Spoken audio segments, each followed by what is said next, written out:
Hi అండి. నమస్తే. Welcome to the kitchen. ఈరోజు వీడియోలో మీకు ఒక టేస్టీ రెసిపీని షేర్ చేయాలనుకుంటున్నాను. పాయసం అన్నమాట.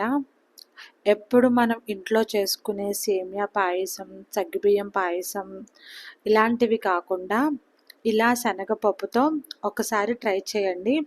ఇంట్లో వాళ్ళందరూ కూడా చాలా ఇష్టంగా తింటారు.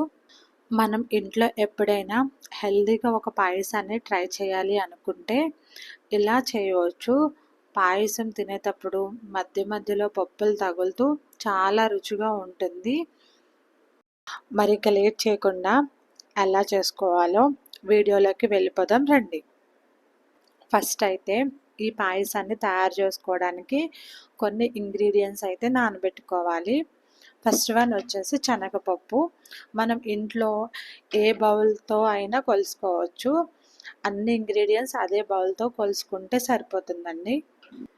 ఇందులో ఒక కప్పు వాటర్ వేసి 2-3 టైమ్స్ బాగా కడగండి. కడిగిన తర్వాత పప్పు మునిగేంత వరకు నీళ్లు పోసి 1 గంట పాటు నానబెట్టుకోండి. మనం ఏ బౌల్తో పప్పు తీసుకుంటున్నామో అదే బౌల్తో 1/2 కప్ దాకా బియ్యాన్ని తీసుకోవాలి.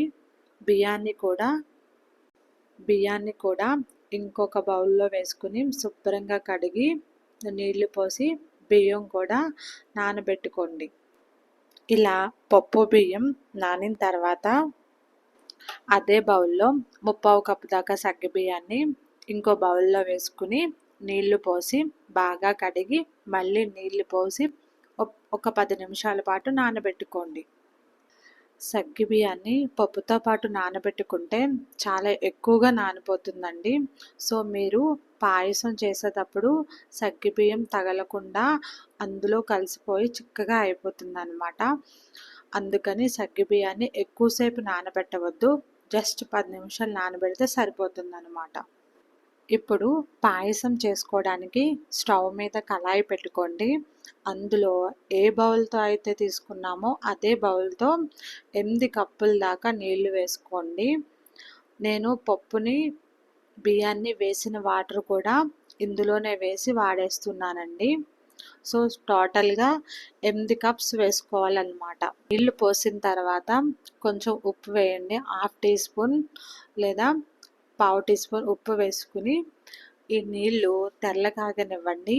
ఇలా వాటర్ మరుగుతున్నప్పుడు పప్పుని నానబెట్టిన వాటర్ని యూజ్ చేసాం కదా, సో అందుకని పైకి ఇట్లా నొరగ తేలిందనమాట.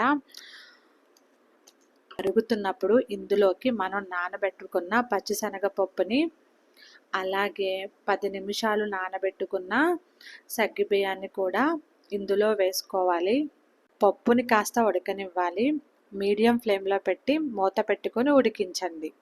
ఈ పప్పు ఉడికేలోపు మనం నానబెట్టుకున్న బియ్యం ఉన్నాయి కదా, ఆ బియ్యాన్ని నీళ్లు లేకుండా ఆ బియ్యం మాత్రమే మిక్సీ జార్లో వేసుకుని బియ్యంతో పాటుగా 3-4 యాలకులు కూడా వేసుకుని కొంచెం రఫ్గా గ్రైండ్ చేసుకోవాలన్నమాట.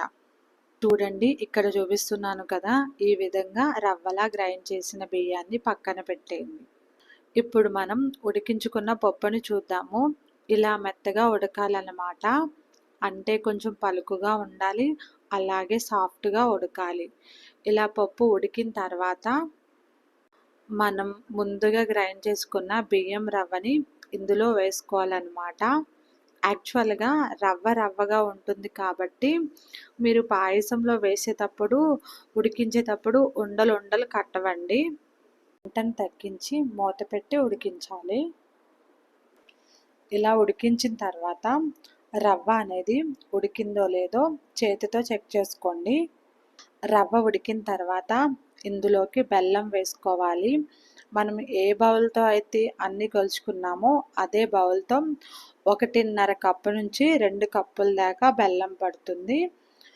తురుముకున్న ఈ బెల్లాన్ని పాయసంలో వేసి బాగా కలిపేయండి. బెల్లం కరిగిన తర్వాత ఒక 2-3 నిమిషాల పాటు స్టవ్ మీదే ఉంచి కాస్త ఉడికించండి. తర్వాత స్టవ్ ఆఫ్ చేసేసి పక్కన పెట్టుకోండి. పాయసం అనేది ఈ కన్సిస్టెన్సీలో ఉండాలి. చల్లారాక కొంచెం చిక్కబడుతుందన్నమాట. బట్ ఈ పాయసాన్ని వేడివేడిగా సర్వ్ చేసుకుంటేనే బాగుంటుందండి. చల్లారిన పాయసం తింటే కన్నా కూడా వేడి పాయసం తింటే చాలా బాగుంటుంది.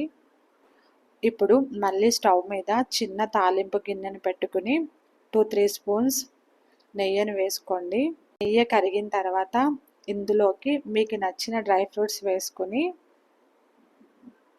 ఈ డ్రై ఫ్రూట్స్ అన్నిటినీ నేతిలో చక్కగా వేయించుకొని వీటిని పాయసంలో వేసుకొని కలుపుకోవాలి. అంతే అండి. పంచదార, పాలు ఏమీ వాడకుండా చక్కగా పాయసం అయితే రెడీ అయిపోయిందండి. చాలా చాలా రుచిగా ఉంటుంది. వేడి వేడిగా సర్వ్ చేసుకుని చూడండి, టేస్ట్ ఎంత బాగుంటుందో. మీరు ట్రై చేశాక కంపల్సరీ కామెంట్ చేయడం మర్చిపోవద్దండి. మరి మీకు ఈ వీడియో నచ్చినట్టయితే లైక్ చేయండి, మీ ఫ్రెండ్స్కి రిలేటివ్స్కి షేర్ చేయండి. మరిన్ని సింపుల్ రెసిపీస్ కోసం సబ్స్క్రైబ్ చేసుకోండి. Thank you for watching.